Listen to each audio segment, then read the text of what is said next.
الحمد لله وكفى وسلام على عباده الذين اصطفى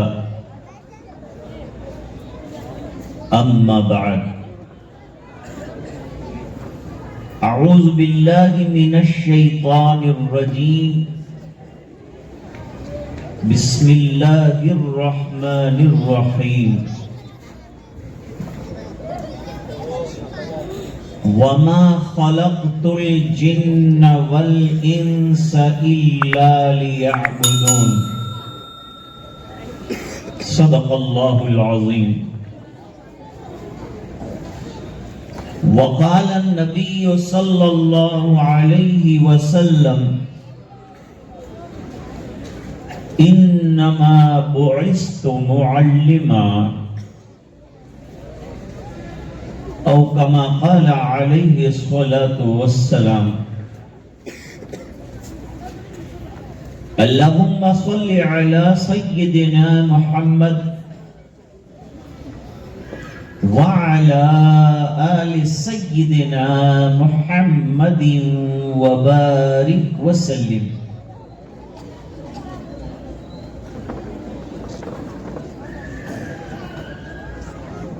حضرات علماء اعظام، حاضرین مجلس، طلباء عزیز،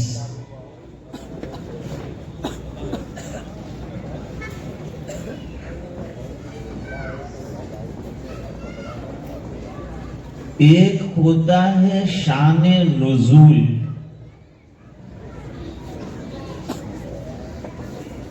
اس کا تعلق قرآن کریم سے ہے.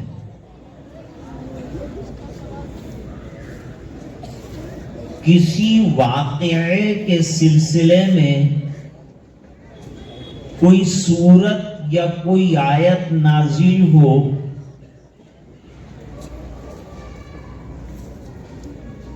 تو اس واقعے کو شان نزول کہتے ہیں.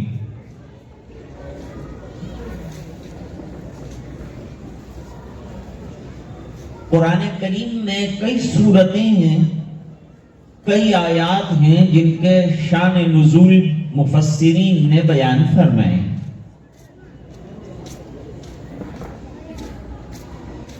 الفوز الکبیر میں شاہ ولی اللہ صاحب محدث دہلوی رحمت اللہ علیہ نے فرمایا کہ ہر آیت کے لیے شان نزول ہونا ضروری نہیں. کبھی وقتی تقاضے اور ضرورتوں کے اعتبار سے بھی آیات اور سورتیں اتری.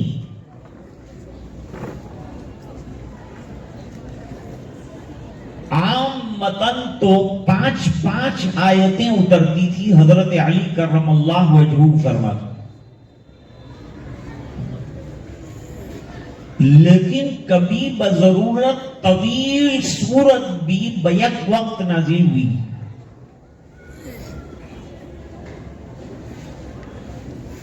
پہلے مشائخ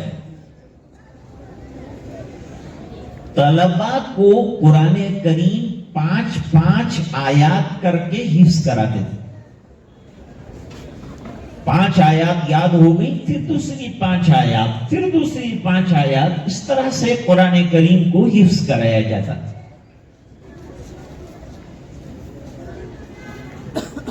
اب صورتحال تھوڑی سی بدلی.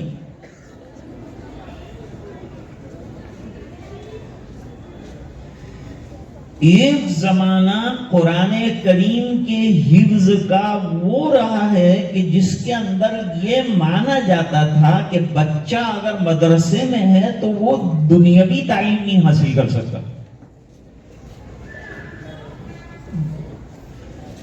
لیکن بفضلہ تعالی ہمارے مدارس میں آنے والے طلباء نے اس بات کو غلط ثابت کیا اور بچے حفظ قرآن کریم بھی کرتے ہیں، اسکول بھی جاتے ہیں اور CBSE بھی کرتے ہیں. اللہ نے مسلمان امت کے بچے بچیوں میں بڑی صلاحیتیں اور بڑا ٹیلنٹ رکھا ہے. اس لیے اب الحمدللہ ایک ہی کمپلیکس کے اندر دینی اور دنیاوی تعلیم کا نظام بنانا آسان ہو گیا.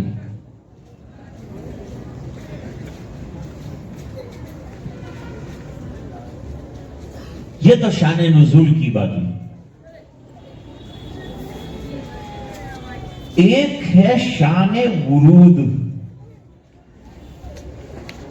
اس کا تعلق حدیث کے ساتھ ہے.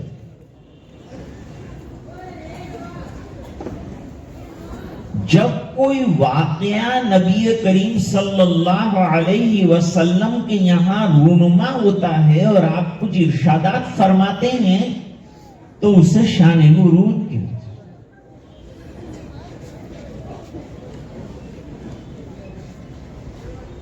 ابھی آپ سمجھیں گے کہ کیا عرض کرنا چاہتا ہوں.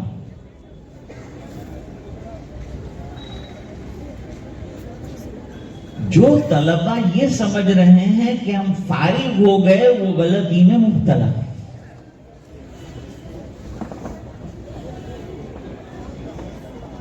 این دری را می تراش و می خراش تا دم آخر دم فارغ مباش.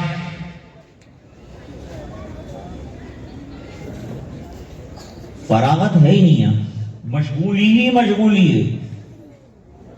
ایک منزل تک پہنچے، یہاں سے اب دوسری منزل کا آغاز ہوا، وہ چلتی رہے گی اور مرتے دم تک رہے گی.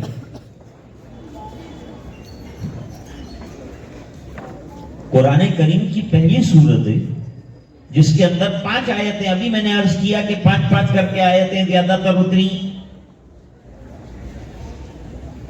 اللہ فرماتے ہیں اقرأ باسم ربک الذی خلق خلق الانسان من علق اقرأ وربک الاکرم الذی علم بالقلم علم الانسان ما لم يعلم.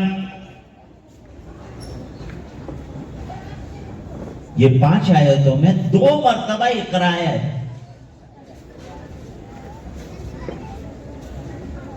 ایک مرتبہ تو پڑھنے کے لیے کہا پڑھو پڑھو، لیکن اللہ کا نام لے کر پڑھو، اللہ کو مت بھولو. دنیا جتنی بھی پڑھو کوئی بات نہیں، اللہ کو مت بھولو.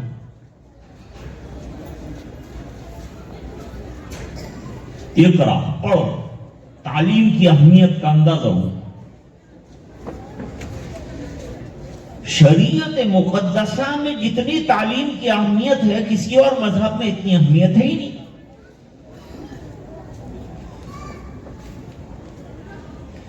اگر کوئی ان پڑھ رہ جاتا ہے تو اس کا اپنا مسئلہ ہے،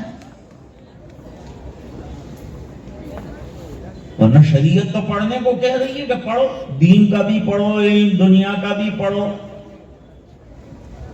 دنیا کا پڑھ رہے ہو تو ضرورت ہے، عارضی ضرورت ہے، پڑھو. اور دین پڑھ رہے تو مقصد زندگی ہے، پڑھو. اس کو ضرورت مان کر پڑھو، اس کو مقصد سمجھ کر پڑھو. ایک آدمی نماز پڑھنا چاہتا ہے، کیسے پڑھے گا؟ جب اسے مسائل طہارت کا علم نہیں ہے، جب اسے نماز کیسے پڑھتے ہیں اس کا علم نہیں ہے، تو وہ نماز پڑھ ہی نہیں پائے گا. معلوم ہوا کہ عمل کے لیے علم ضروری ہے، پہلے علم آتا ہے بعد میں عمل آتا ہے. نماز بغیر علم کے نہیں ہوگی، روزہ بغیر علم کے نہیں ہوگا، تیمم بغیر علم کے نہیں ہوگا. تو علم تو ضروری ہے.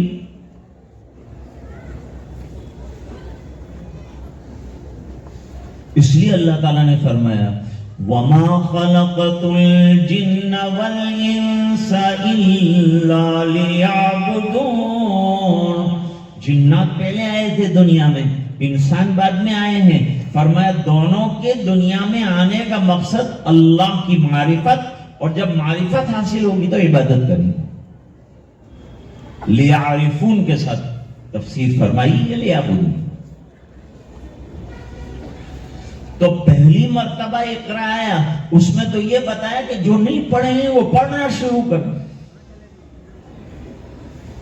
اب اس ایک اقرا کی بنیاد پر مدرسے قائم ہیں، سب قائم ہیں، مکاتب قائم ہیں. لیکن دوسری مرتبہ بھی پھر لائے اقرا، فرمایا پڑھنے کے بعد بھی پڑھنا. پہلا اقرا تو بغیر پڑھے ہوئے کے لیے تھا کہ پڑھو، اور دوسرا اقرا جو پڑھ چکے ہیں ان کو کہا اور پڑھو. تمہارا پڑھنا ختم نہیں ہوگا تاغور، یعنی تم قبر کے کنارے تک تمہیں علم حاصل کرنا ہے. علم کی کوئی انتہا نہیں ہے.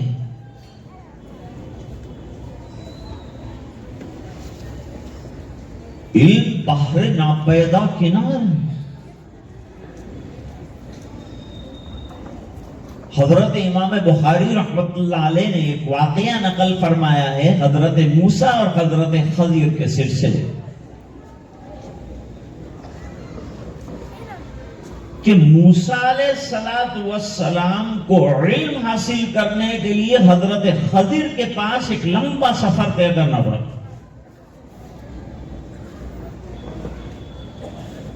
پھر حضرت خضر کے ساتھ کنڈیشنز طے ہوئی، اس کنڈیشن کے مطابق سفر کا آغاز ہوا.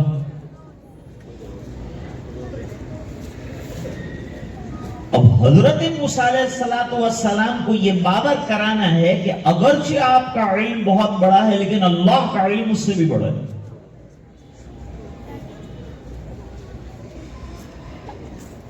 تو کشتی میں بیٹھ گئے. کشتی میں بیٹھنے کے بعد کشتی کی نکڑ کے اوپر کسی نے نہیں دیکھا، لیکن چونکہ پڑھانا حضرت موسیٰ علیہ السلام کو ہے سبق، اس بنا پر حضرت خضر نے دکھایا کہ وہ چڑیا بیٹھی ہے، دیکھو کشتی کے نکڑ پر. نکڑ نوک کو کہتے ہیں. اور وہ چڑیا نے سمندر سے اپنی چونچ میں تھوڑا سا پانی لیا. حضرت خضر نے دکھایا موسیٰ علیہ السلام کو کہ دیکھا. اچھا موسیٰ یہ بتاؤ کہ چڑیا کی چونچ میں کتنا پانی؟ سمندر کے مقابلے میں کمپیریزن کے اعتبار سے کتنا پانی؟ قطرے کی کیا بساط سمندر کے سامنے. کہا کوئی مناسبت نہیں ہے، کوئی there is no comparison between the water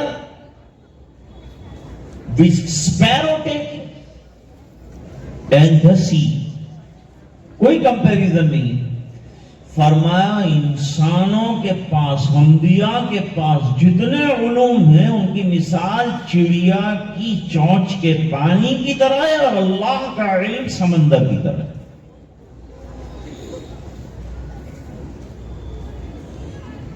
ہمارے یہاں حضرت مولانا منظور صاحب نعمانی رحمت اللہ علیہ راندیر تشریف لائے تھے. حضرت مفتی سید عبد الرحیم صاحب لاجپوری رحمت اللہ علیہ اور میرے والد صاحب رحمت اللہ علیہ سے ملاقات کی.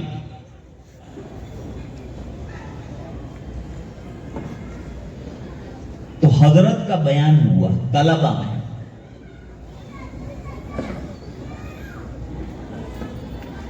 تعریف کرنے والے حضرات ہوتے ہیں، انہوں نے تو بہت لمبے چوڑے قلابے باندھے کہ یہ ہیں وہ ہیں عالم ہیں اتنے بڑے ہیں، یہ ہے وہ، لمبی بات.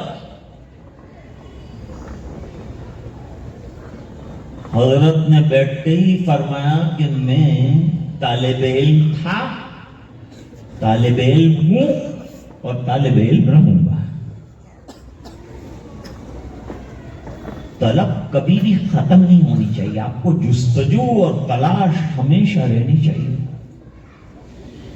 یہ سبق آپ نے مدرسے میں پڑھا ہے، آپ طالب بن کر آئے تھے کہ طلب ہے ہم کو علم دیجئے، تو استادوں نے آپ کو علم دے دیا.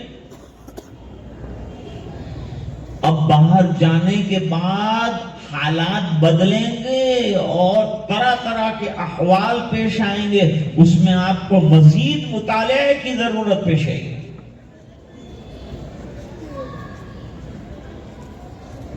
ایک جملہ اور بھی سنتے جاؤ،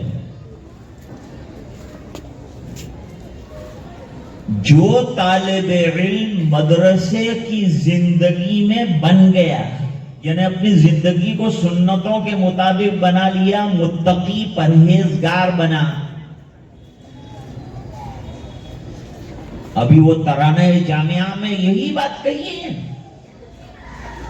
کہ بھائی یہ تو سنتوں کا مخزن ہے، یہاں سنتوں پر عمل، اس سے تو دین بنتا ہے۔ جتنا زندگی میں سنتیں آئیں گی دین بنتا جائے گا۔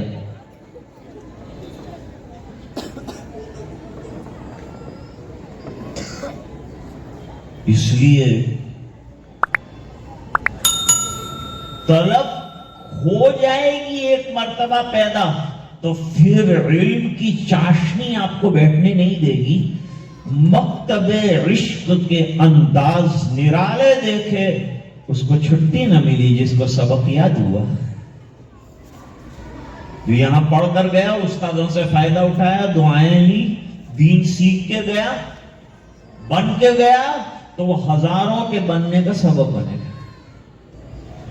اور اگر مدرسے میں نہیں بن سکا 7 سالوں کے اندر، تو باہر کی زندگی میں بننے کے کوئی چانس نہیں۔ بننے کی جگہ مدرسہ ہے۔ اپنے آپ کو بااخلاق بنانا، سنتوں کا پابند بنانا، زندگی کو عملی بنانا۔ دنیا کے جو علوم ہے وہ دنیا میں رہ جاتے ہیں، دنیا کے کام آتے ہیں۔ دین کا علم قبر میں کام آتا ہے، آخرت میں کام آتا ہے۔ اس لیے میرے والد صاحب رحمت اللہ علیہ فرماتے تھے کہ اگر آپ نے دنیا کی کوئی کتابیں پڑھی، کوئی ڈگری حاصل کرنے کے لیے، تو ڈگری آپ کو ملے گی، کرسی ملے گی، نوکری ملے گی، لیکن قرآن پڑھا، حدیث پڑھی تو جنت ملے گی۔ اور ہماری منزل جو ہے وہ جنت ہے۔ اگر وہ فائنل ڈیسٹینیشن پر اگر ہم پہنچ گئے تو سمجھو کہ ہم کامیاب ہیں۔ اگر ہمارا خاتمہ ایمان پر ہو گیا تو سمجھو کہ ہم کامیاب ہیں۔ تو عرض کر رہا تھا کہ ایک اقرا میں تو پڑھنے کی دعوت دی، دوسرے اقرا میں پڑھے ہوئوں کو پڑھتے رہنے کی دعوت دی کہ مدرسے سے فراغت حاصل کی تو کتابوں کو بالائے طاق مت رکھ دینا، یہ کتابوں کو اوڑھنا بچھونا بنانا۔ میرے والد صاحب فرماتے تھے کہ بخاری شریف کو ہمیشہ اپنے مطالعے میں رکھو، مشکات شریف کو ہمیشہ مطالعے میں رکھو، تفسیر کی کتاب کو مطالعے میں رکھو۔ جیسے حفاظ قرآن کریم کی بہت بڑی ذمہ داری ہو گئی کہ اب ان کو زندگی بھر قرآن کریم یاد رکھنا ہے اور دور کرتے ہی رہنا ہے، کرتے ہی رہنا ہے، یہاں تک کہ قبر کے کنارے پر پہنچے۔ قبر میں جائیں تو آپ کے سینے میں قرآن مچل رہا ہو تو امید ہے اللہ کی ذات سے کہ آپ کی ناش کو مٹی بھی نہیں کھائے گی۔ بہت بڑا سرمایہ قرآن کریم ہے، سب علوم کا گنجینہ ہے قرآن کریم۔ گر تمی خواہی مسلمان زیستن، نیست ممکن جز بقرآن زیستن۔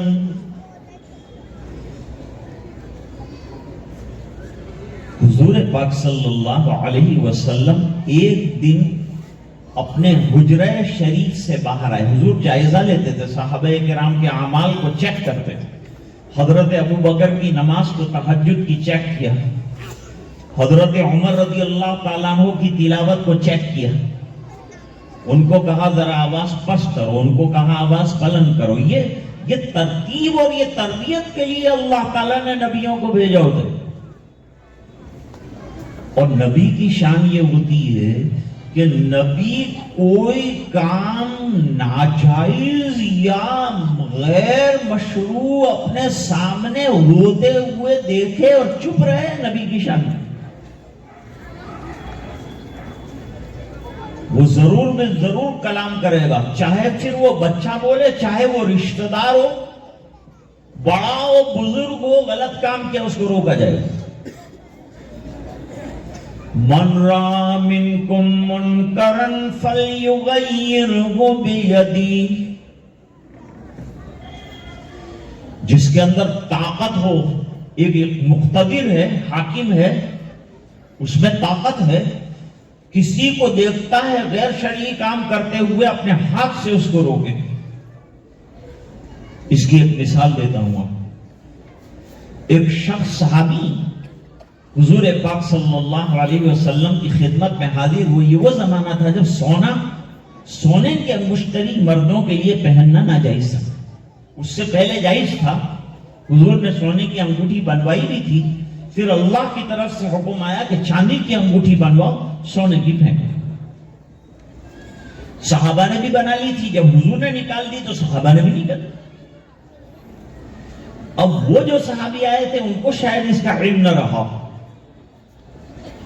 انہوں نے حضور پاک صلی اللہ علیہ وسلم سے ملاقات کی، اور ملاقات میں حضور نے دیکھا سونے کی انگشتری پہنی ہوئی ہے، ہاتھ سے نکالی اور زمین پہ ڈالی۔ یہ من را منکم منکرا فلیغیرہ بیدی، حضور جہاں نبی ہیں، نبی الانبیاء ہیں، آخری نبی ہیں، وہاں حاکم مدینہ بھی، والی مدینہ بھی ہیں۔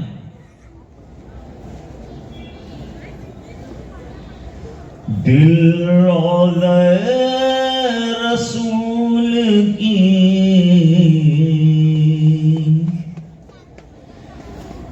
جاری پہ رکھ دیا، اور میں نے یہ پھول نور کی ڈالی پہ رکھ دیا،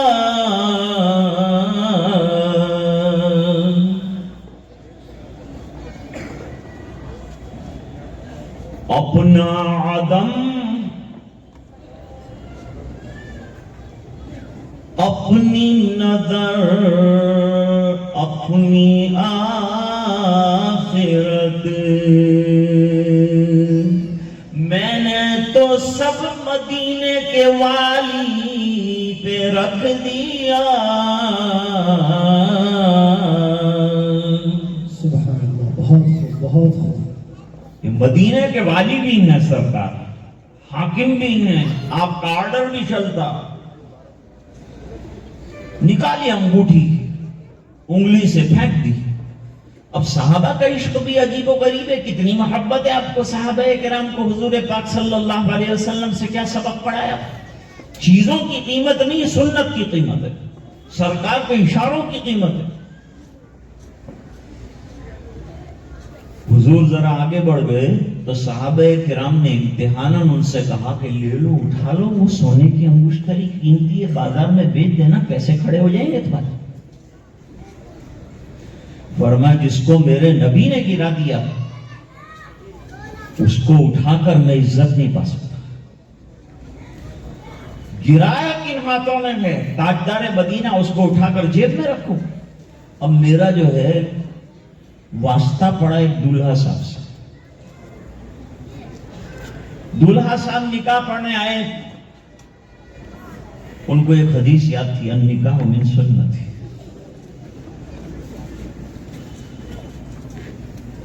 میں نے ان سے پوچھا کہ آپ کے کارڈ کے اندر آپ نے کون سی حدیث لکھی تھی؟ النکاح من سنتی۔ انہوں نے کہا یہ انگلی میں کیا ہے؟ کہ یہ سونے کی انگوٹھی ہے۔ میں نے کہا یہ تو ناجائز ہے، اگر وہ نکاح پڑھنے آپ آئیں وہ سنت ہے تو یہ حرام ہے۔ ایک سنت کے لیے آپ حرام کا ارتکاب کر رہے ہیں۔ کہ کیا کروں اور سب سانس نے پہنا ہی ہے، اگر نکالی تو سانس بھی نہیں لینے دے گی، نہ چھوکری کو لے بھی نہیں جانے دے۔ اس بنا پر میں مجبور ہوں۔ سانس کو تو راضی کرتا ہے لیکن اللہ کے رسول کو ناراض کرتا ہے۔ حضور کے ساتھ عشق تو بڑھانا پڑے گا۔ نعیم اختر خاتمی کہتے ہیں، ابھی نعتیں پڑھی گئی،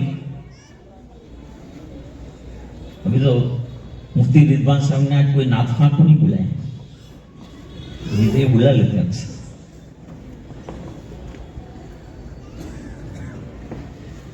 سیرت نبی کی کیسے سمائے گی نعت میں،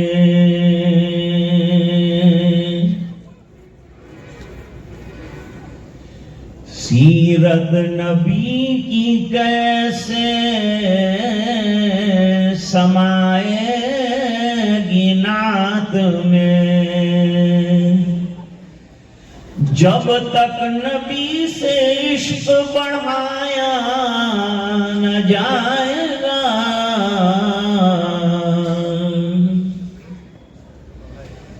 سرکار سے عشق بڑھا، انہوں نے انگوٹھی کی قیمت کتنی ہے یہ نہیں دیکھی، انہوں نے سرکار نے نکال کے پھینکی اس کی اہمیت کیا اس کے سب۔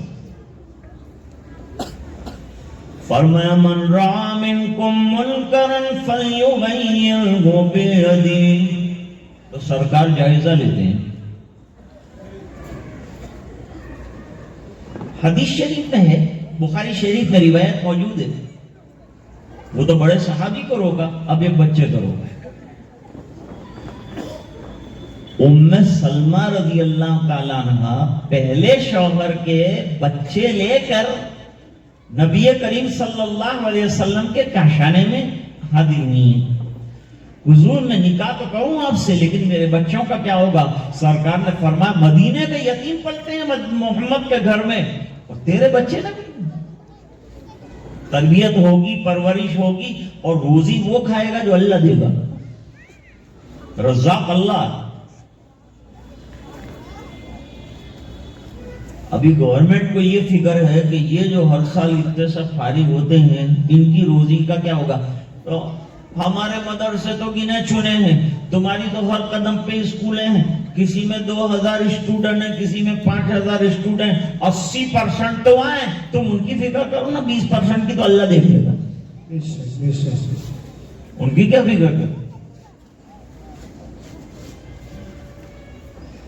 آج تک کوئی مولوی بھوک سے نہیں مرا، کسی نے یہ نہیں کہا کہ میرے کو کھانا نہیں ملا آج۔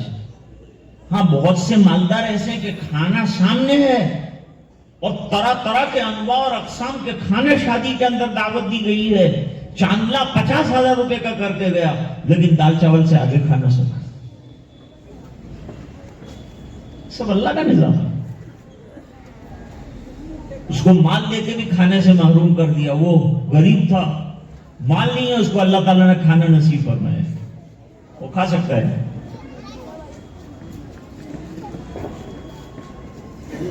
اب وہ بچہ کھانے کے لیے بیٹھا تھا، اس کا نام عمر ہے، چھوٹا بچہ ہے، کھانے کے لیے بیٹھا۔ بچہ بچہ ہی ہوتا ہے، تربیت کرنی پڑتی ہے۔ یہ ہمارے یہاں بچے آتے ہیں چھوٹے چھوٹے تو ان کی تربیت کی جاتی ہے، تعلیم سے زیادہ تربیت کی اہمیت ہے۔ تعلیم اتنی جلدی سمجھ میں نہیں آتی جتنا کہ تربیت، کیونکہ وہ عملی مشق ہے۔ تربیت کس کو کہتے ہیں؟ عملی مشق کو کہتے ہیں، اور عملی مشق بہت جلدی لائف کے اندر اور زندگی کے اندر اتر جائے۔ اب وہ بچے نے الٹے ہاتھ سے کھانا شروع کیا۔ حضور پاک صلی اللہ علیہ وسلم نے دیکھا، ہم ہوتے تھے یوں کہتے کہ نالو پہرو چھے اور کھائے، موٹو تھا تو ہاتھ سیدھا تین کھائے، بڑا ہوگا تو سیدھے ہاتھ سے کھائے گا، ابھی تو اتنا چھوٹا ہے، اس کو کیا ابھی بیچارے کو سمجھانا ہے۔ لیکن حضور نے نہیں، الٹا ہاتھ پکڑ لیا، محبت کے ساتھ، سختی کے ساتھ۔ بچوں کے ساتھ تلطف اور مہربانی کا معاملہ کرنا پڑتا ہے۔ ملم یرحم صغیرنا ولم یوقر کبیرنا فلیس منا۔ اور ہاتھ پکڑنے کے بعد حضور نے اس بچے کو 3 ادب سکھائے۔ یہ ادب قیامت تک کے لوگوں کے کام کے ہیں، سکھا رہے ہیں بچے کو، لیکن غلط کام کر رہا ہے، سرکار نے فوراً روک دیا۔ پہلا سبق پڑھایا، سم اللہ، اللہ کا نام لے کر کھاؤ، کھانا اللہ کا کھا رہے ہو تو اللہ کا نام لے کر کھاؤ، اللہ کا نام لیا کرو، کھانا شروع کرو بسم اللہ سے شروع کرو۔ دوسرا سبق پڑھایا، کل بیمین، داہنے ہاتھ سے، رائٹ ہینڈ سے کھاؤ۔ تیسرا سبق پڑھا کل مما یلیک، اپنے سامنے جو لگا ہوا ہے کھانا اسی میں سے کھاؤ، ہوائی جہاز کی طرح ہاتھ ادھر ادھر دسترخوان پر نہ لیجیے۔ کھانے کے آداب ہیں، آداب تو بہت زیادہ ہیں، لیکن 3 ادب آدھے لمحے کے اندر حضور نے بتائے۔ لیکن تعجب کی بات یہ ہے کہ یہ تو بڑے ہو کر روایت کر رہے ہیں، حضرت عمر ابن ابی سلمہ وہ تو روایت کر رہے ہیں، ابھی بڑے ہو گئے، حدیث بیان کر رہے ہیں نبی کریم صلی اللہ علیہ وسلم کی۔ تو طالب علم نے پوچھا کہ یہ بات آپ کو سرکار نے بچپن میں بتائی تھی، عمل کتنا کیا آپ نے؟ اصل چیز عمل ہے دوستو۔ یہ دین جو ہے اس کی خصوصیت یہ ہے کہ اس کو عمل میں لایا جائے، پریکٹس میں لایا جائے۔ رویندر ناتھ ٹیگور کا دین نہیں چلا اس بنا پر کہ اس کو عمل میں نہیں لایا جا سکا، فیل ہو گیا۔ اور یہاں حضور عملی مشق، صبر کرنا ہے تو 13 سال صبر کروا، حالات برداشت کرنے تو 13 سال، عقیدے مضبوط کرنے تو 13 سال لگائے۔ ان سے پوچھا گیا کہ آپ نے اس پر عمل کیا ہے؟ اب جواب سنو ذرا۔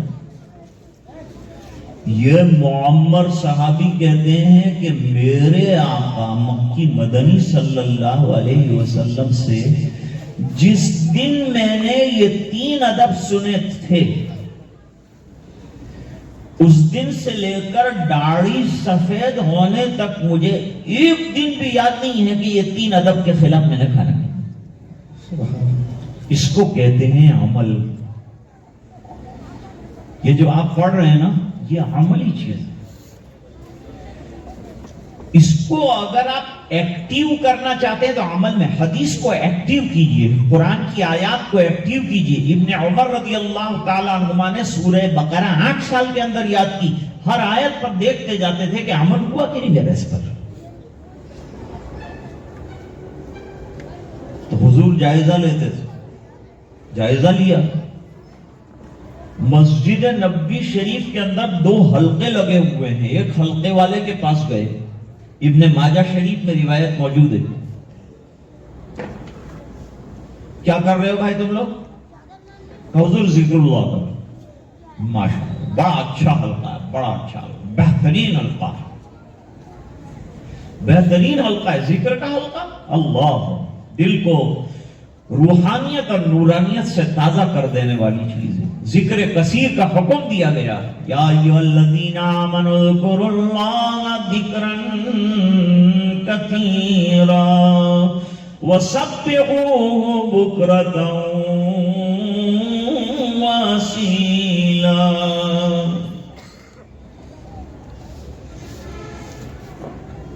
کنڈیشن نہیں لگائی، نماز کے لیے کنڈیشن ہے، روزے کے لیے کنڈیشن ہے، یہ ٹائم سے یہ ٹائم تک روزہ رکھنا ہے، لیکن ذکر کی کوئی کنڈیشن نہیں۔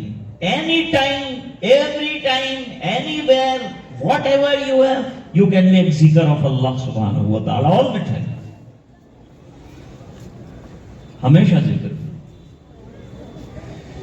اور نماز کے بارے میں کہیں نہیں کہا کہ صلاۃً کثیرہ، اور سیام کے بارے میں بھی نہیں کہا سیاماً کثیرہ، اور ذکر کے لیے فرمایا ذکراً کثیرا، کثرت کے ساتھ اللہ کی یاد کرو، فارغ ہو جاؤ، بیٹھے ہو، اللہ اللہ کرو، نہیں کرو گے تو زبان ایسی ہے کہ اگر صحیح کام میں نہیں لگے تو غلط کام میں لگے گی، دل اچھے کام میں نہیں لگا تو غلط کام میں لگے گا، پیسہ صحیح جگہ پہ نہیں لگایا۔ ابھی حضرت نے فرمایا مصرف بہترین مدرسے میں لگاؤ اپنا پیسہ، ورنہ یہ غلط شادیوں میں لگ جائے گا، رسوم میں لگ جائے گا، فضولیات میں لگ جائے گا، کچھ کام نہیں آئے گا۔ یہ کام آ جائے اس کے لیے اس کو وہاں لگاؤ جہاں آپ کا جنت کا راستہ سنور جائے، وہاں لگاؤ۔ اپنے بچوں کو پڑھانے میں لگاؤ، ان کو بہترین پیسہ دو، بہترین تعلیم دو، ان کو اچھے کپڑے پہناؤ، اچھا کھانا کھلاؤ، اور ان کو اچھا علم دو۔ ایک اور حلقہ بھی لگا ہوا ہے، دوسرے حلقے میں حضور پاک صلی اللہ علیہ وسلم تشریف لے گئے۔ واٹ یو آر ڈوئنگ، آپ کیا کر رہے ہیں؟ What your job, you making the circle, what you doing? آپ نے یہ حلقہ بنایا ہے، کیا کرنا چاہتے ہیں آپ؟ فرمایا کہ ہم سیکھنا سکھانا دین کا کر رہے ہیں۔ اچھا تو قرآن سیکھ رہے ہیں، دین سیکھ رہے ہیں، بہترین حلقہ ہے۔ پھر حضور پاک صلی اللہ علیہ وسلم علم والے حلقے میں بیٹھ گئے اور تاریخی جملہ ارشاد فرمایا، انما بعثت معلما، مجھے اللہ تعالیٰ نے معلم بنا کر بھیجا، اس لیے علم والے حلقے میں بیٹھ گیا۔ بس دوستو، یہ علم کے حلقے اور کیاریاں لگی ہوئی ہے مدرسوں کی شکل میں۔ حضرت مولانا عبدالحق صاحب تارپوری رحمت اللہ علیہ نے یہ یہاں ایک درخت لگایا ہے، محی السنہ حضرت والا مولانا عبدالحق صاحب ہردوئی رحمت اللہ علیہ کی بنیاد، جن کا نام ہی محی السنہ ہے، تاکہ یہاں سنتوں کا احیاء ہو جائے۔ آج بے فضلہ تعالی 13 طلباء عزیز نے ہری پگڑی شاید اس لیے باندھی کہ ٹرین کو روانہ کرنے کے لیے ہری جھنڈی دینی پڑتی، پھر ٹرین روانہ ہوتی ہے اور اپنی منزل پر پہنچتی، اس لیے ان کو بھی ہری جھنڈی دے دی کہ اب تم کو کام کرنا ہے، آگے پڑھنا ہے وہ بھی کام ہے، آپ کو امام بننا ہے وہ بھی کام ہے، اللہ کے راستے میں چلنا ہے وہ بھی کام ہے، مدرسے میں پڑھانا ہے وہ بھی کام ہے، کام کرو۔ 7 سال لگائے آپ نے، اب کہیں جو ہے رکشہ چلانے میں چلے جانا، اب تم کو دنیا چلانی ہے، اب پوری امت کو چلانا ہے۔ ان کے والدین مبارکباد کے قابل ہیں جنہوں نے یہ جگر گوشے مدرسے کو دیے، تو ہم نے ان کو بنایا۔ ہم نے کیا بنایا؟ اللہ نے بنایا، محنت کیا، اساتذہ نے رات کو اٹھ کر دعائیں کی۔ ابھی حضرت نے فرمایا کہ حفاظ کو حفظ کرانا خون جگر دینا پڑتا ہے، تب جا کر نقش ہے سب نا تمام خون جگر کے بغیر، اور نغمہ ہے سودائے خام خون جگر کے بغیر، سب یہاں محنتوں میں لگے ہوئے ہوتے ہیں۔ یہاں کی باغ و بہار، یہاں کا ماحول عجیب و غریب ہوتا ہے، آ کر دیکھو تو پتہ چلے گا۔ تو اللہ تعالیٰ یہ حفاظ کو بھی قبول فرمائے، اور ان کے والدین کو اس لیے قبول فرمائے کہ یہ دنیا اس وقت مٹیریالزم کی طرف بہت زیادہ جا رہی ہے۔ ایسے مٹیریالزم کے زمانے میں اپنے بچے کو قرآن کے لیے وقف کرنا، دین کے علم کے لیے وقف کرنا، ظاہری بات ہے کہ بہت بڑی قربانی ہے، اور اس قربانی کا صلہ اللہ دنیا میں بھی دیں گے اور آخرت میں بھی عطا فرمائیں گے۔ جو اساتذہ نے اور مدرسے نے ان کو سنوارنے کی محنت کی ہے، آج ایک حد تک وہ لوگ پہنچ گئے ہیں، ایک مرحلے تک پہنچ گئے ہیں۔ اس مرحلے سے آگے ابھی اور بھی مراحل ہیں، ستاروں سے آگے جہاں اور بھی ہیں، اور مقامات آہ و فغاں اور بھی ہیں، اور ابھی عشق کے امتحان اور بھی ہیں۔ اللہ تعالیٰ آپ کے علم میں، عمل میں برکتیں عطا فرمائے۔ زندگی کو عملی بنائیے، لوگوں کے سامنے آپ کا عمل آنا چاہیے۔ ہمارے یہاں کسی زمانے کے اندر شہروں کے اندر جو ہے سنیما، پہلے سنیما چلا کرتے تھے، اب تو جیب میں سنیما آ گیا، اس لیے کوئی سنیما دیکھنے جاتا بھی نہیں، فیل ہو گئے سب سنیما، جیب کے اندر سنیما اٹھایا، رات کو دیکھنا شروع کر دی، سب بیڑا غرق کر کے بیٹھ گئے، پڑا پڑایا سب پانی میں ڈال دیا۔ پھر سنیما بھی جایا کرتے، جمعرات کی چھٹی میں وہ طالب علم جو ہے وہ گیا، وہ فارغ ہونے والا تھا۔ ابھی لوگ بڑا جائزہ لیتے ہیں، لوگ جو ہے وہ چھوڑتے نہیں ہیں کسی کو۔ جلسے میں آئے، ایک طالب علم کو پگڑی باندھی تو 4 آدمی بات کر رہے تھے کہ یہ وہ ہیں اپنے یہاں جمعہ کے دن بیان کرنے آتے ہیں، یہ وہ ہیں۔ وہ فلم والا کھڑا ہوتا، کہا کل یہ رات کے شو میں اپنے ساتھ تھے وہ۔ تو بھائی ایسا نہیں ہونا چاہیے، ہمیں عملی زندگی بنانی ہے۔ اللہ تعالیٰ ہمیں قبول فرمائے۔ بہت محنت کی ہے، اس کو رائگان مت ہونے دینا، اس کو قیمتی بنانا، علم کو سنوارنا، سجانا، آگے بڑھانا آپ کا کام ہے۔ میں حضرت مفتی صاحب کو مبارکباد دیتا ہوں، ادارہ کامیاب ہے۔ 10 سال میں ایک طالب علم حافظ بنے تو ادارہ کامیاب ہے، اور ابھی تو کتنے حفاظ کا ڈھیر لگا دیا ہے ادارے نے، تو الحمدللہ یہ ادارہ کامیابی کی منزلوں کو چھو رہا ہے۔ آپ کی دعائیں چاہیے، آپ کی مدد چاہیے، آپ کا ساتھ چاہیے، آپ کا تعاون چاہیے. اللہ تعالیٰ ادارے کو ترقیات سے نوازے اور آپ کو مدرسے سے محبت اور عزت عطا فرمائے. وآخر دعوانا الحمدللہ. جزاکم اللہ. بڑی مفید باتیں اور بالخصوص اقرا کے نقطے پر جو آپ نے بیان فرمایا الحمدللہ یہ علم میں اضافہ کرنے والا تھا تمام کے لیے. میں جامعہ کے سرپرست کی حیثیت سے گویا مولانا لقمان صاحب کی جانب سے ہمیشہ تعاون رہتا ہے. آج بھی عالم ہونے والے تمام طلباء کرام کے لیے 3000 روپے، حافظ ہونے والے تمام طلباء کرام کے لیے 3000 روپے، اور اساتذہ کرام کو بھی آپ نے فراموش نہیں فرمایا، اساتذہ کرام کے لیے مجموعی طور پر 4000 روپے. فجزاکم اللہ خیرا. اب میں حضرت والا سے درخواست کرتا ہوں کہ اپنی پرسوز دعا پر مجلس کا اختتام فرمائیں.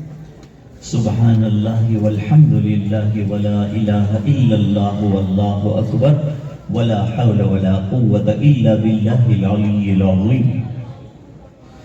اللہم صل علی سیدنا محمد وعلی آل سیدنا محمد وبارک وسلم. ربنا آتنا في الدنيا حسنة وفي الآخرة حسنة وقنا عذاب النار وقنا عذاب القبر وقنا عذاب الحشر وقنا عذاب الفقر وقنا عذاب الدين واحشرنا يوم القيامة مع الأبرار. ربنا لا تزغ قلوبنا بعد إذ هديتنا وهب لنا من لدنك رحمة إنك أنت الوهاب. ربنا اغفر لنا ذنوبنا وإسرافنا في أمرنا وثبت أقدامنا وانصرنا على القوم الكافرين. ظلمنا أنفسنا وإن لم تغفر لنا وترحمنا لنكونن من الخاسرين. ربنا لا تجعلنا فتنة للقوم الظالمين ونجنا برحمتك من القوم الكافرين. اللهم إنا نسألك علما نافعا وعملا متقبلا ورزقا واسعا وشفاء من كل داء. ربنا هب لنا من أزواجنا وذرياتنا قرة أعين واجعلنا للمتقين إماما. ربنا آتنا من لدنك رحمة وهيئ لنا من أمرنا رشدا. اے اللہ ہمارے گناہوں کو معاف فرما، کوتاہیوں سے درگزر فرما، اپنا فضل اور کرم شامل حال فرما، رحم کے اور کرم کے فیصلے فرما، اپنی رضائے دائمی عطا فرما. اے اللہ جن بچوں نے تکمیل کا ایک مرحلہ مکمل فرمایا، اے اللہ ان کو علمی، دینی، روحانی ترقیات سے مالا مال فرما. اے اللہ ان کی برکت سے ادارے کو بھی ترقیات سے مالا مال فرما. جو محنتیں اساتذہ کر رہے ہیں اے اللہ ان کی مساعی جمیلہ کو قبول فرما. حضرت مفتی صاحب کی محنتوں کو قبول فرما. حضرت رحمت اللہ علیہ کے لگائے ہوئے شجر کو بارآور اور باثمر بنا. جن حفاظ نے قرآن کریم کو اپنے سینوں میں محفوظ کر کے اپنے سینوں کو منور کیا ہے، اللہ اس کے نور کو باقی فرما، اس کا دور کرنے کی توفیق عطا فرما. اللہ قرآن کریم کے حقوق کی ادائیگی کی توفیق عطا فرما. اللہ اتنا بڑا مجمع اتنی دیر سے اللہ بچوں کے بہترین پروگرام سن رہا تھا، اللہ ان کا بیٹھنا قبول فرما، ان کی قربانیوں کو قبول فرما، ادارے کی محبت میں آنا قبول فرما. اور جنہوں نے جو تعاون کیا، کرتے ہیں، کرتے رہیں گے، اللہ ان کو دنیا آخرت میں بہترین سے بہترین بدلوں سے مالا مال فرما. اے الہ العالمین، بانی مبانی مرحوم کی مغفرت فرما، اعلیین میں بہترین سے بہترین مقام عطا فرما. بیماروں کو شفا عطا فرما، پریشانوں کی پریشانیاں دور فرما. اے اللہ ہماری روزی اور رزق میں برکتیں عطا فرما، وسعتیں عطا فرما. اے اللہ تیرے سامنے ہاتھ پھیلانے والا بنا، کسی کے سامنے ہاتھ پھیلانے سے ہماری حفاظت فرما. اے اللہ تجھ سے ہونے کا پکا یقین عطا فرما، اخلاص عطا فرما، اخلاق عطا فرما، علم پر عمل عطا فرما. اے اللہ ہمارے دلوں کو مزکا مصفا فرما. اے الہ العالمین پورے مجمع کی مغفرت فرما. اللہ جب تک زندہ رکھے ایمان پر زندہ رکھ، جب وقت آخر ہو کلمے والی موت عطا فرما. اے اللہ یہ دعائیں اپنے فضل و کرم سے قبول فرما. سبحان ربک رب العزت عما یصفون وسلام علی المرسلین والحمد للہ رب العالمین برحمتک یا ارحم الراحمین. جزاکم اللہ. پھر ایک بار ہم صدر محترم حضرت قاری صاحب